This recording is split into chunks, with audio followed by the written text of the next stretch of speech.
Let's do it. I have not seen the Holdovers yet, Okay. but I am hearing really good things, and I plan to see Yeah. it. Alan, Alan, Okay. Alan, So Alan, Alan, tell us about the Holdovers. okay. So you'll forgive me. I saw this at 11 o'clock last night. Didn't get home to 2, so I'm a little sketchy on the plot. That's why. But essentially, we're at a boys boarding school in New England, and you know what? If you just give me a second, I'm gonna pull up the IMDb page just so Look, I saw the I get trailer. It's a boys' boarding school. Everyone Mhm. goes home for the holidays except for one kid who doesn't have a family. And Paul Giamatti basically has to be responsible for this kid. That's Yeah, effectively the story. yeah. So the kid, the main kid is okay. His name's Dominic Sessa. He plays Angus Tully. Paul Giamatti plays a teacher who's forced to basically babysit the kids who are not going home over the Christmas holiday. There are 5 kids. One of them, the father comes and says, "Hey, I'm going to take you all on a ski trip, and everyone can go except Angus because they can't get a hold of his parents." And so it's basically him, Angus, and Mary there, who is the cook, who's going to cook for everyone.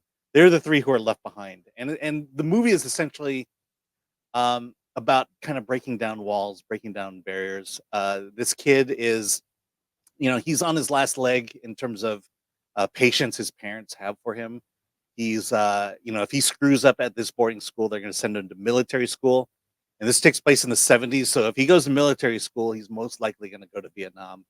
Um, the teacher has been there a very long time, and he he's not very good with kids.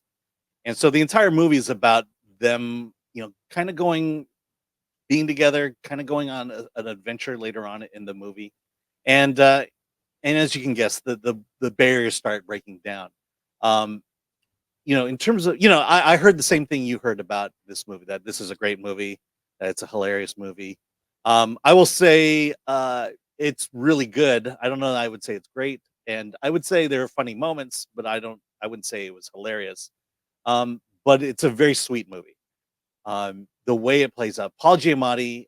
I mean, look, if you know anything about his career, um, he does drama very well, and he does it very well in this one. Creates a very specific character in this very grumpy, grouchy professor, and the way that this story plays out to where they are forced to kind of, become friends, so to speak, is done very well. And it's slow, but I think you'd expect it to be slow. And as it plays through, it's just a very sweet story about it, a teacher and a student, and I enjoyed it a lot. I don't know that I'd say it's my favorite movie of the year, but it will. If you force me to make a top 10 list, it'll definitely be in that top 10 list. Well, that's high praise. I will say this: I really like the trailer because the way the trailer was edited like a movie from the 70s or the 80s.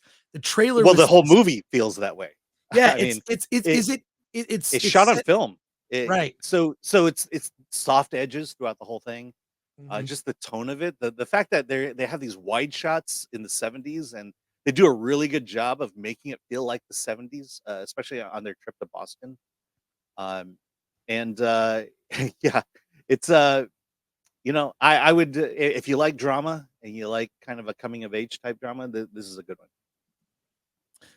Well, I plan to see it. It's on my list to see. I've heard numerous people discuss how much they enjoyed the film, so so I do plan to see it. It's on my list.